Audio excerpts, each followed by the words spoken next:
오늘 함께 묵상할 하나님의 말씀은 룻기 4장 13절부터 22절까지입니다.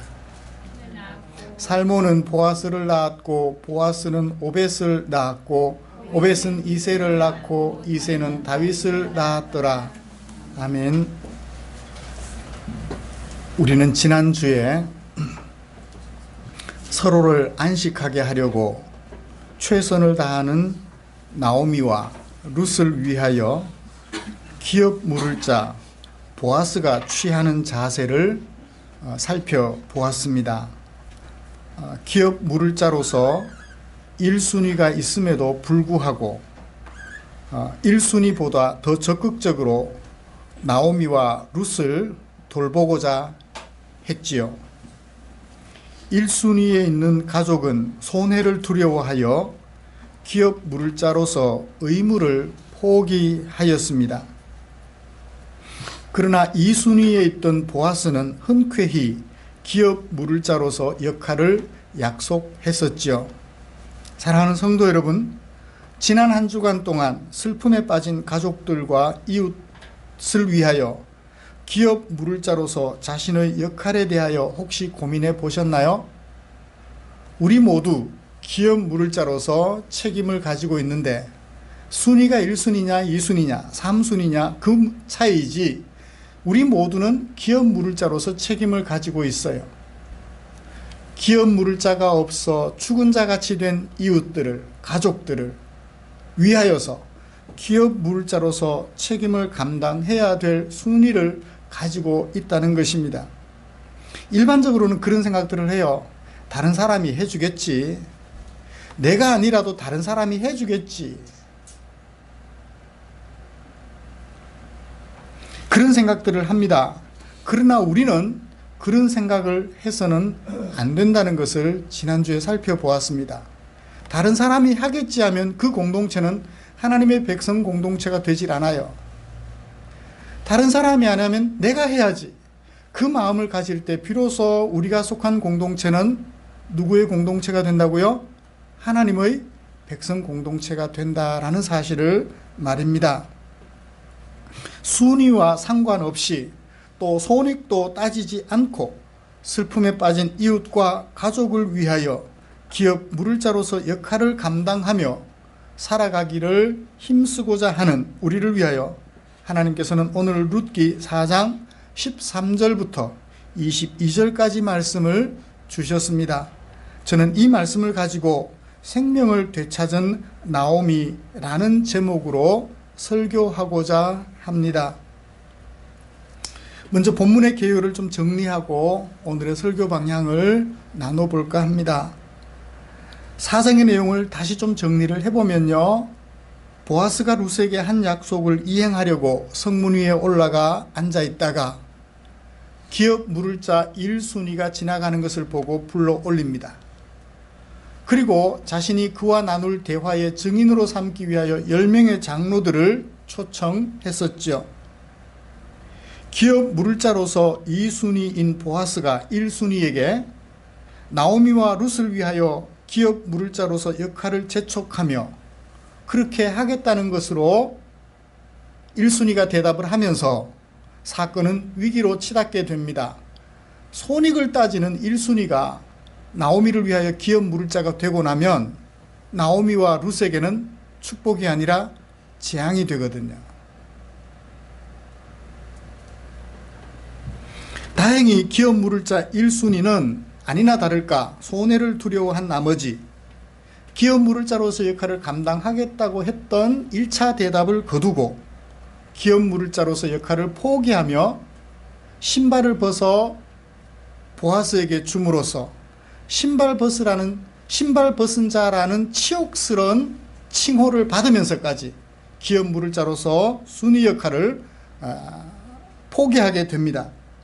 이 순위였던 보아스는 나오미와 룻을 위하여 증인 장로들 앞에서 기업 물을 것을 확약하고 장로들은 보아스를 축복해 주는 것으로 위기가 봉합이 되었습니다. 오늘 우리가 함께 읽은 본문 중에 13절은 보아스가 나오미와 룻에게 한 약속을 이행함으로 기업 물을 자를 확정하는 사건이 절정에 이르게 돼요. 아들을 낳아주거든요. 아내로 맞아들이고 아들을 낳아줌으로써 사건은 절정에 이르게 됩니다. 그리고 우리가 함께 읽은 14절부터 22절까지 말씀은 사장 전체 사건의 결말이에요. 기업 물을 자 보아스로 말미암아 룻이 얻게 된 안식, 또 다른 기업 물을 자 룻이 낳은 아들로 인하여 나오미가 얻게 된 안식, 그것을 살펴보면서 사건은 결말을 내리게 됩니다. 그런데 룻기 저자는 룻기의 결론을 내리면서 나오미나 룻이나 또는 보아스의 고백을 결말로 내려서 사건을 종결짓지 않고 이웃 여인들이 나오미를 위하여 불러주는 노래를 삽입하면서 사건을 결말지어요.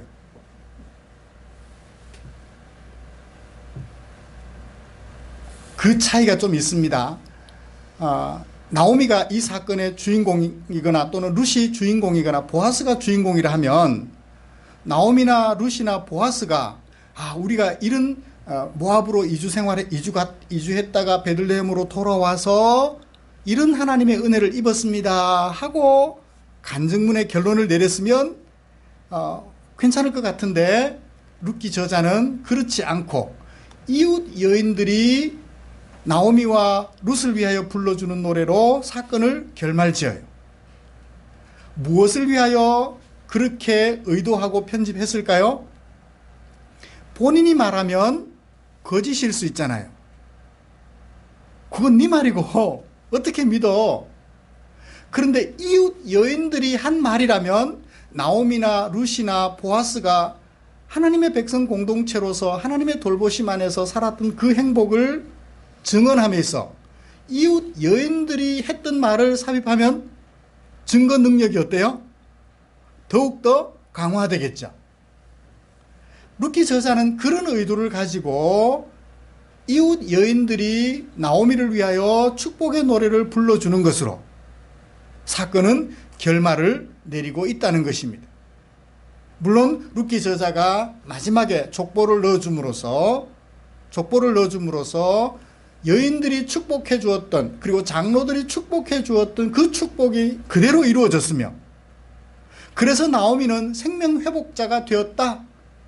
그것을 누가 증언해 줬다? 이웃 여인들이 증언해 줬다. 그것을 말함으로써 룻기 전체를 종결짓고 있는 것이. 그렇죠? 제가 어디 가서 제가 우리 포항 충정교회를 잘 목회하고 있다라고 얘기를 하면 성도들이 믿어줄까요? 안 믿어줄까요? 믿어주겠죠. 그렇지만 우리 성도님들이 가는 데마다 우리 교회가 하나님의 교회로서 이렇게 아름답다라고 말씀을 하신다면 다른 목사님들이나 다른 성도들이 어떻게 해요? 우리 포항 충정교회를 더 신뢰해 주겠죠. 거기는 그 교회에 속한 성도들이 행복해하는 교회, 담임 목사가 행복해하는 교회가 아니라 성도들이 행복해하는 교회라고 아마 믿어줄 거예요. 마찬가지 이웃 여인들이 그를 칭찬해 줄 때는 모든 사람들이, 후대 독자들이 들었을 때 이웃 여인들이 그 정도로 축복해 줄 것 같으면 나오미와 룻은 진짜로 행복을 되찾았다라고 말을 할 수 있겠죠. 그래서 이 룻기 저자의 의도를 이 마지막 결론 부분에 여인들의 노래를 삽입함으로써 삽입해 놓은 그 룻기 저자의 의도를 우리가 파악하게 되는 거예요. 이건 정말이라는 거예요.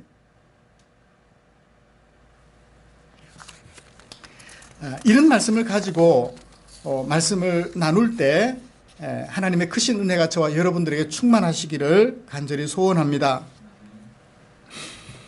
나오미의 이웃 여인들이 나오미를 위하여 불러준 축가는 14절부터 22절까지 있는데요. 물론 17절까지인데요. 이 축가는 A, B, A' 타입의 교차 대꾸법을 이루고 있어요. 여러분 16절을 다 같이 읽어볼까요? 시작. 나오미가 아기를 받아 품에 품고 그의 양육자가 되었다. 누가 낳았어요? 룻이 낳았잖아요. 근데 누가 양육자가 돼요? 할머니 나오미가 양육자가 돼요. 할머니 나오미가 양육자가 돼요. 엄마 룻이 양육자가 되어야 되는데 할머니 나오미가 양육자가 돼요. 왜 굳이 이렇게 했을까요? 그래 놓고 족보는 누가 들어가나요? 룻이 들어가고 보아스가 들어가요. 그러니까 이스라엘 율법에 의하면 뭐가 되는데 나오미의 자녀가 되고, 족보에 의하면 보아스의 후손으로 취급되어서 이스라엘 중에 그 후손 중에 유명한 자 다윗이 남으로 인하여 그 조상 중에 들어갔던 보아스의 아들 오벳, 룻이 낳은 오벳, 나오미의 자녀로, 율법적으로 보면 나오미의 자녀이나 족보상으로는 보아스의 아들인 이 오벳이 이스라엘 중에 유명한 자가 되었다라는 것을 증명해 주는 거예요.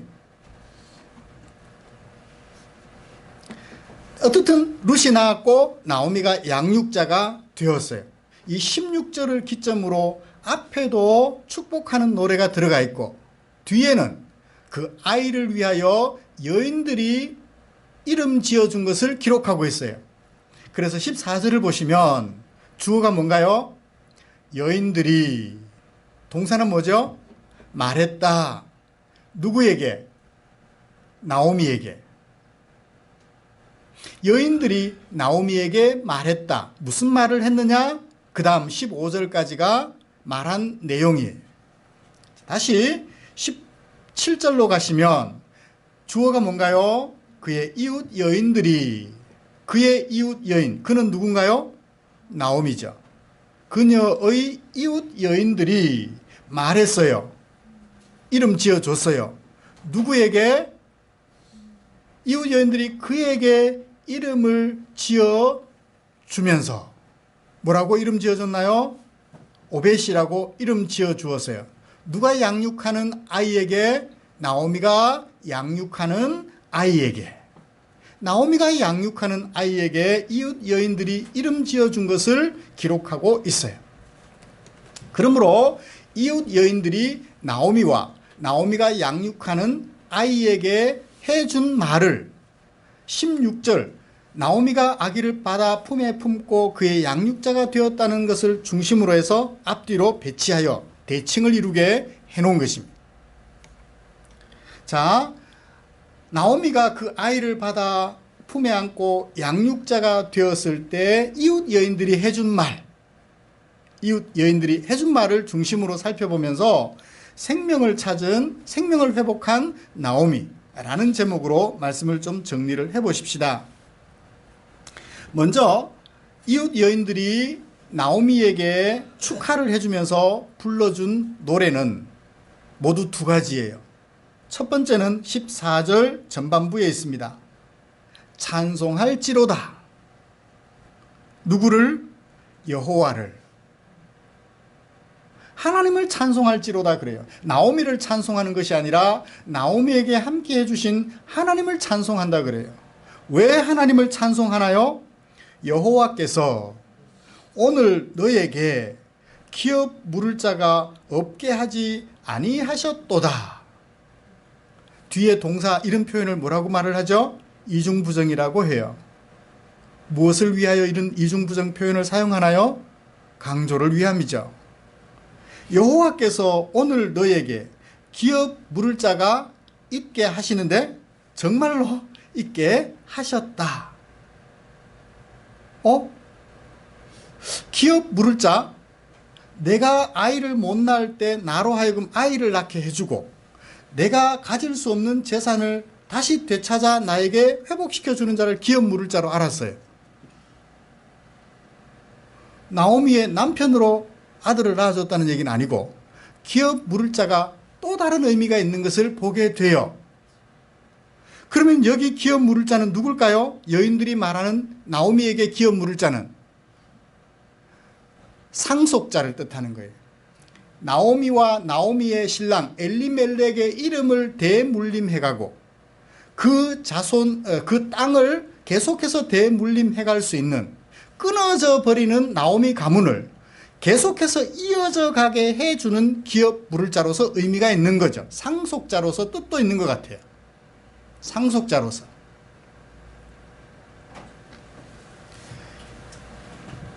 룻에게 그러면 기업 물을 자는 누구였던가요?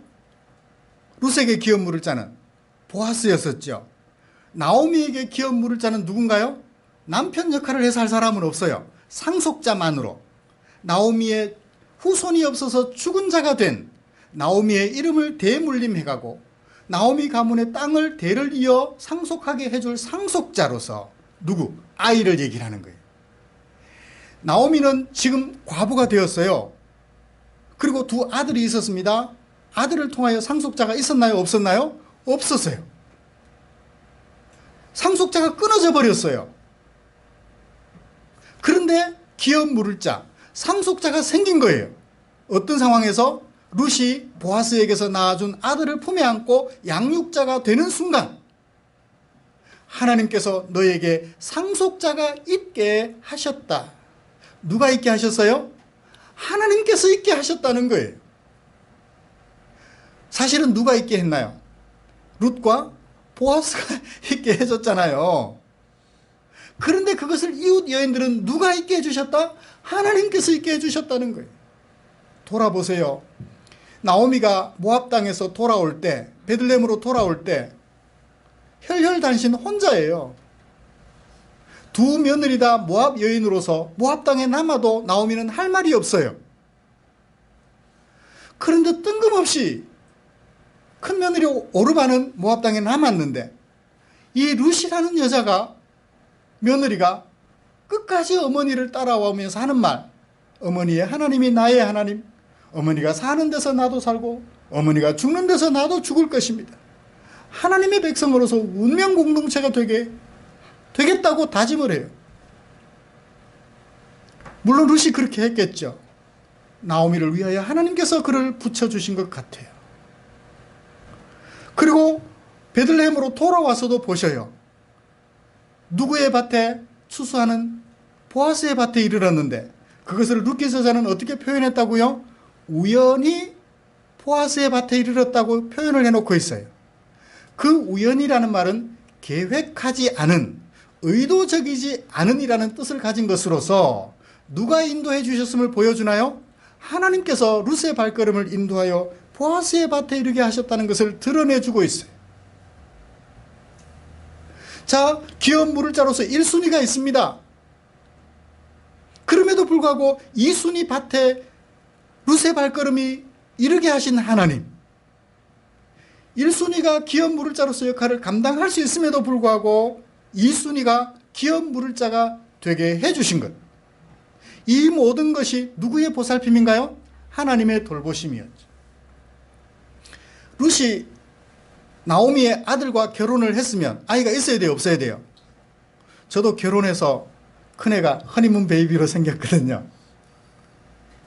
신혼여행 갔다가 생겼어요. 따져보니까 출산일을 보면 이렇게 언제 생겼는지 짐작을 할 수 있잖아요. 결혼을 했다면 아이가 생기는 게 정상이에요.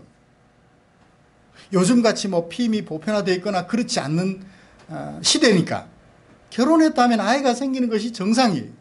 근데 없었어요. 근데 보아스와 결혼하여 아내가 되는 순간 생겼단 말이에요. 근데 그것을 성경은 뭐라고 표현하고 있나요? 하나님께서 임신하게 하셨다라고 얘기를 하고 있어요. 몇 절에 그런가요? 13절에 보아스가 룻을 맞이하여 아내로 삼고 그에게 들어갔다. 그랬더니 여호와께서 그녀에게 임신하게 하심으로. 이 13절에 있는 한 구절은 모압에서 베들레헴으로 돌아온 그 순간부터 지금까지 하나님께서 룻과 나오미를 돌보시고 보살펴 주셨음을 입증하는 하나의 구절이라고 보아서 틀림이 없을 것입니다. 하나님이 그렇게 돌봐 주셨던 거예요.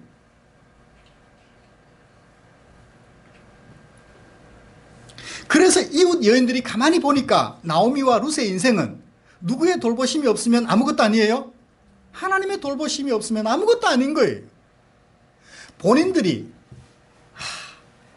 나오미와 룻이 합작을 해서 하나님의 돌보심이 없었다면 우리는 아무것도 아니에요 라고 말하는 것보다 그 객관적 증인들로서 이웃 여인들이 바라볼 때, 같은 여자 입장에서 볼 때 이건 도대체 하나님의 돌보심이 없다면 불가능한 일이야. 그 불가능한 일이 이 두 사람에게 일어나서, 그래서 이웃 여성들이 나오미와 룻을 생각하며 여호와를 찬송하는 거예요. 하나님께서 오늘날 너에게 기업 물을 자가 있게 하셨다. 이중부정을 사용하여 강조해주고 있는 거예요. 그 다음 두 번째로 나오미가 품에 안고 있는 그 아이를 위하여 축복해줘요. 우리는 원한다. 무엇을? 이 아이의 이름이 이스라엘 중에서 유명하게 되기를. 이 아이의 이름이 이스라엘 중에서 유명하게 되기를. 이름이 유명하게 된다는 얘기는 그 사람이 어떤 사람이 된다? 유명한 사람이 되는 거죠. 그래야 이름이 유명해지지. 왜 그런 축원을 하나요? 축복을 해주나요?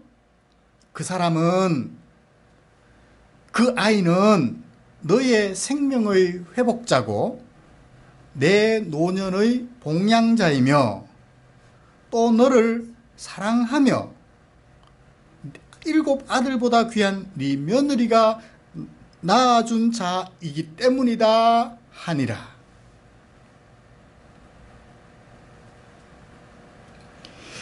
나오미가 품에 안고 있는 그 아이가 나오미의 생명의 회복자래요. 그러면 나오미는 그동안 몸은 살아있으나 생명이 어떻게 됐다? 죽은 자와 같았다는 거예요. 자손이 없으므로. 자손대가 있기는 있는데 과부 며느리밖에 없었잖아요. 자손이 없으므로, 상속할 자손이 없으므로 죽은 자가 되었던 나오미였음을 이웃 여인들이 잘 알고 있었던 거예요. 저 집은 죽은 집안이야. 대가 끊어진 집안이야. 했는데 나오미가 품에 안고 있는 그 아이로 인하여 나오미의 생명은 이제 회복이 된 거예요. 그가 죽을까요? 나오미가 죽을까요? 안 죽을까요? 죽을 거예요. 그렇지만 나오미의 이름은 오늘까지 우리의 입술에 오르내리는 살아있는 자가 된 거예요. 그것은 누구 때문이죠? 그 아들 때문이에요. 나오미가 품에 안고 양육하는 그 아이 때문이에요. 그러므로 그 아이는 나오미의 생명을 회복시켜주는 자이며 나오미의 노년을 복량해줄 자, 섬겨줄 자, 종이라는 뜻도 있어요. 그리고 그녀 나오미를 사랑해주는 자라고 얘기를 하고 있습니다. 그리고 이제 그 다음으로 넘어가서 그 아이의 이름을 뭐라고 지어줬나요? 오벳이라고 지어줬어요. 여러분, 오벳이라는 말이 무슨 뜻인 것 같아요? 왜 그런 오벳이라는 이름을 지어줬을까요? 그 뜻을 보면 섬기는 자, 복량할 자라는 뜻을 가지고 있습니다. 오벳. 나오미의 이웃 여인들이 지어준 이름이에요. 왜 그런 이름을 지어주었을까요? 17절을 보셔요. 그의 이웃 여인들이 그에게 이름을 지어주었다.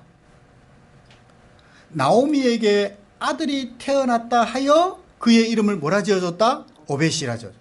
나오미에게 아들이 태어났다? 뭐라고 표현해야 돼요? 룻에게 아들이 태어났다라고 해야 되는데 나오미에게 아들이 태어났다라고 하면서 오벳이라 지어줘요. 사실인가요? 거짓인가요? 문자적으로 보면 거짓이에요. 룻에게 아들이 태어났지 나오미에게 아들이 태어난 게 아니거든요. 그러면 글이라는 입장에서 보면 안 집사님, 규진이를 보고 누구 새끼라 그래요? 아, 이건 내 새끼. 사실은 누구 새끼? 아들 새끼인데. 보면 아이고 이쁜 내 새끼, 이쁜 내 새끼. 우리식으로 표현하면 새끼가 내가 낳은 아들이라는 뜻도 있지만 내 아들이 낳은 손자도 내 새끼라고 그렇게 표현을 하죠. 여기 아들이라는 뜻도 그런 뜻을 가지고 있는 것 같아요. 며느리 룻이 낳았지만 할머니가 낳은 것과 같다라는 거예요.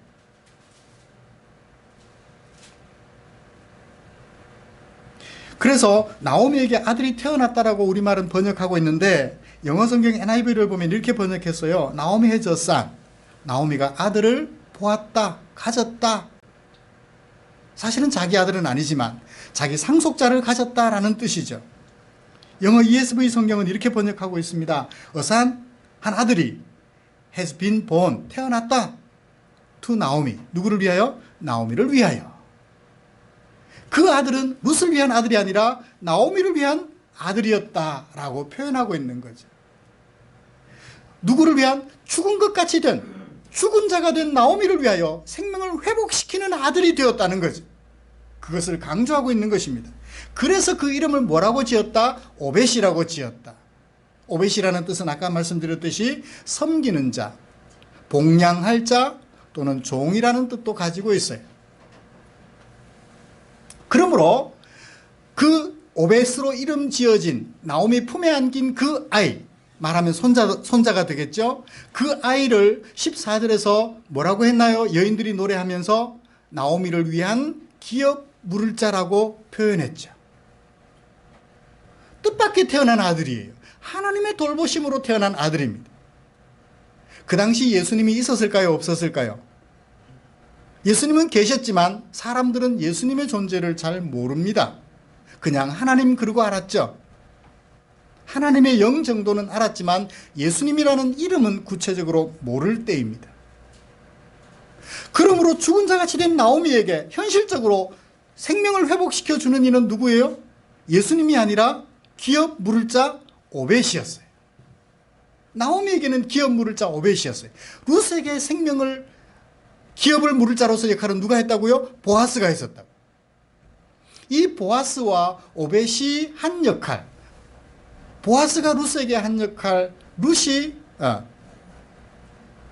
오벳이 나오미에게 한 역할, 기업 물을 자 역할을 그 당시로는 나오미와 룻에게 그 역할을 했다면 오늘 우리 시대에는 기업 물을 자 역할을 누가 하실까요? 나오미에게 있어서 오벳은 생각지도 못했던 하나님의 돌보심으로 태어난 존재라면 바로 그의 우리 구주 예수님이세요. 하나님 나라를 상속받을 수 없었던 우리, 죽은 자같이 죽은 자가 되었던 우리, 뭐로 말미암아? 죄와 허물로 말미암아 죽은 자 되었던 우리를 위하여 하나님께서 돌보셔서 보살펴서 보내주신 뜻밖의 손님, 누구? 예수 그리스도. 그분을 통하여 우리가 생명을 회복하며 우리를 복양해 주시며 우리를 보살펴 주시며 우리를 언제까지? 주님 다시 오시는 그날까지 지켜주시는 분으로 서 계시는 것입니다. 나오미가 죽는 그날까지 이 오벳은 잘 복양하고 보살폈을 것 같아요. 그리고 나오미의 재산을 상속하여 대를 이어 누구에게까지? 다윗 때까지 이스라엘 중에 유명한 자가 되어서 잘 지냈을 것 같아요. 말씀을 마치겠습니다. 사랑하는 성도 여러분, 우리에게는 기업 물을 자, 하나님 나라를 죽은 자같이 된, 죄와 허물로 말미암아 죽은 자같이 된 우리를 하나님이 돌보시고 보살피셔서 보내주신 예수 그리스도, 기업 물을 자 그분을 통하여 하나님 나라를 유산으로 상속받게 되었으며 하나님 나라를 상속할 하나님의 아들들이 되었습니다. 이 은혜가 얼마나 큰지요. 그것을 이웃 여인들이 증거해 주었단 말이에요. 오늘 우리가 하나님의 나라의 상속자가 된 것을 누가 증언해 주면 좋겠어요? 나 스스로 증언하면 사람들이 가짜라 그래요. 너 보면 나 예수 믿기 싫어. 이웃 사람들이 저 사람 보면 예수 믿고 싶어. 내가 예수 믿는 사람이야 라고 고백하실래요? 이웃 사람들이 저 사람 예수 믿는 사람이야 하는 소리 들으실래요? 네? 안 집사님 오늘 2번 찍혔어. 남편이 당신은 역시 예수 믿는 사람이야. 1번, 2번. 나 예수 믿는 사람이야 이래도 2번. 어느 것이 더 좋아요? 1번. 오케이. 그거예요. 내가 아무리 목사라 할지라도, 그래서 내가 목사라고 가운을 입고 목사인 흉내를, 명패를 달고 다닌다 할지라도 우리 성도님들이 아니야 하고 고개를 절레절레 흔들면, 그죠? 저는 설교할 때 이 강단에서만 목사지 내려가면 여러분들과 동일한 성도 중에 한 사람이에요 라고 말을 할 때라도, 아니에요, 우리 목사님은 내려와도 목사님이에요 라고 말해줄 때 그 목사직을 제대로 수행하는 것이 아니겠어요? 성도도 마찬가지. 세상 속에 나가서 저 사람은 괜찮아, 저 사람 같으면 다 나도 예수 믿고 싶어, 저 사람 예수 믿는 것이 확실해, 이 여인들이 바라볼 때, 나오미와 룻을 바라볼 때 그들은 하나님의 은혜로 죽은 것 같이 되었던 사람들이 산 사람이 된 거예요. 그런 소리를 들을 수 있는 저와 여러분들 되시기를 주님의 이름으로 축복합니다. 이것이 룻기 저자가 우리에게 전해주고자 하는 메시지 같아요. 여러분들은 원래 죽은 사람들이었습니다. 근데 하나님께서 돌보셔서 저와 여러분들을 살려주셨습니다. 여인들이 노래로 드러내 주셨던 것처럼 이웃 사람들이, 여러분들의 가족들이 여러분들을 당신은 역시 예수 믿는 사람이야 라고 증명해 주는 소리를 들을 수 있는 저와 여러분들 되었으면 좋겠습니다. 기도하겠습니다. 좋으신 하나님 감사합니다. 하나님의 은혜로 하나님의 백성이 되었습니다. 세상에 나가서 내가 말합니다. 내가 예수 믿는 사람이라고. 사람들이 손가락질합니다. 너나 잘 믿으라고. 하나님 아버지, 어찌 이렇게 되어야 되겠습니까? 내가 예수 믿는 사람이라고 말을 하지 않아도 이웃 사람들이 혹시 당신 예수 믿는 것인가요? 라는 얘기를 들을 수 있는 우리가 되었으면 좋겠습니다. 이웃 여인들에게 한 몸의 사랑을 받았던 나오미와 룻처럼 우리 그렇게 살아갈 수 있도록 은혜 내려 주시옵소서. 그런 하나님의 백성 공동체가 되어질 수 있도록 은혜 내려 주시옵소서. 예수님의 이름으로 기도드리옵나이다. 아멘.